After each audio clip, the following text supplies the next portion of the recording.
மீஷோவில் வாங்கின soap base unbox பண்ணிடலாமா? இதில் 2 சோப் பார்ஸ் இருந்துச்சு. 150 ருபீஸ்க்கு வாங்கியிருந்தோம். இப்போ நம்ம சோப் மேக்கிங் பார்க்கலாமா? நம்ம வாங்கின சோப் பேஸை குட்டி குட்டி க்யூப்ஸாக நம்ம கட் பண்ணிக்கலாம்.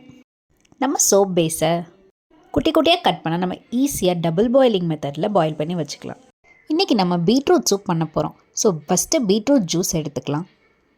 நெக்ஸ்ட்டு 1 ஸ்பூன் கோகோனட் ஆயில் போட்டுக்கலாம். நல்லா மிக்ஸ் பண்ணிக்கோங்க கோகோனட் ஆயில் போட்டுட்டு.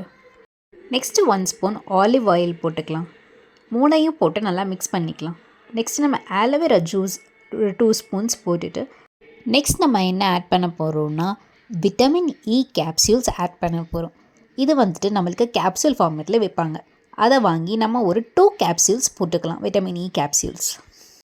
நெக்ஸ்ட்டு நம்ம சோப் பேஸை ஆட் பண்ணிவிட்டு எல்லாம் மிக்ஸ் பண்ணிவிட்டு நம்ம ஒரு மோல்டில் போட்டுக்கலாம்.